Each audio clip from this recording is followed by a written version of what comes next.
حدیث مبارکہ میں یہ آتا ہے کہ اللہ نے جس کو فضیلت دے دی اب تم اس کو گھٹا نہیں سکتے، تو جو اللہ نے جس کو شان اور فضیلت دی ہے تم کیوں گھٹاتے ہو؟ اور تم ثبوت میں اگر یہ پیش کرتے ہو کہ سرکار احمد کبیر رفاعی جب پہنچے ہیں بارگاہ رسالت میں تو عرض کیا نانا جان میں ہمیشہ اپنی روح کو بھیج کر کے آپ کی بارگاہ میں سلام پیش کرواتا تھا، آج جسم کے ساتھ آیا ہوں تو نانا جان آج میں آپ کے ہاتھوں کو چومنا چاہتا ہوں۔ یہ بھی احمد کبیر رفاعی اللہ کے ولی کا عقیدہ دیکھو، تقریباً 90,000 لوگ اس محفل میں وہاں موجود تھے۔ جب سید احمد کبیر رفاعی نے کہا کہ پہلے تو انہوں نے سلام کیا، جواب قبر انور سے آیا، اس لیے کہ ہمارے رسول زندہ ہیں، ہمارے نبی زندہ ہیں۔ جب جواب قبر سے آیا تو کہتے ذرا ہاتھ بھی نکالے، آپ سے مصافحہ کرنا چاہتا ہوں، تو قبر انور سے ہاتھ باہر آ گیا، قبر انور سے ہاتھ باہر نکل آیا۔ خدا کی قسم یہ ولیوں کا عقیدہ ہے،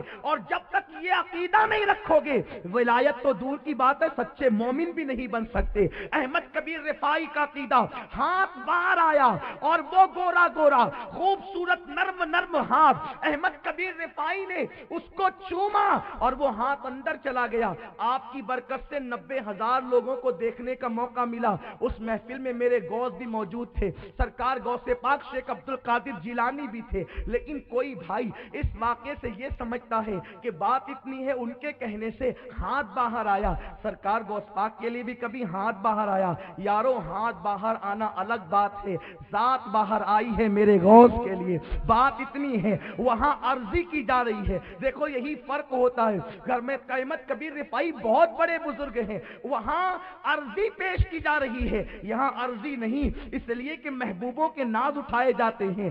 اللہ اکبر، جو میرا غوث ہے اور لاڈلا بیٹا تیرا، الحمدللہ مجاز ہونے کی وجہ سے، خلیفہ ہونے کی وجہ سے میں رفاعی بھی ہوں، لیکن بیعت سلسلے قادریہ میں ہوں، میں دونوں سلاسل سے جو ہے وہ وابستہ ہوں، لیکن بات خدا لگتی کہتا ہوں۔ احمد کبیر رفاعی کے لیے ہاتھ باہر آیا عرضی کرنے پر، عرضی ڈالنے پر، لیکن وہی میرا غوث ہے، عرضی نہیں ڈالی گئی، ایک مرتبہ خطاب کر رہے ہیں، ایک مرتبہ بیان کر رہے ہیں۔ شیخ علی ابن ہیتی جو غوث پاک کے مرید و خلیفہ ہیں، بیان سنتے سنتے سو گئے، غوث پاک منبر سے نیچے اترے، ہاتھ باندھ کر کھڑے ہو گئے، اور محفل جو ہے وہ سناٹا محفل پہ طاری ہو گیا، اور پوری محفل غوث پاک کو دیکھنے لگی کہ یہ کیا کر رہے ہیں۔ مرید کے آگے ہاتھ باندھ کر کھڑے ہو گئے، علی ابن ہیتی اٹھ گئے، بیدار ہوئے، تو آپ پھر منبر پر گئے، بیان شروع کیا، خطاب شروع کیا، تو بیان ختم ہونے کے بعد لوگوں نے پوچھا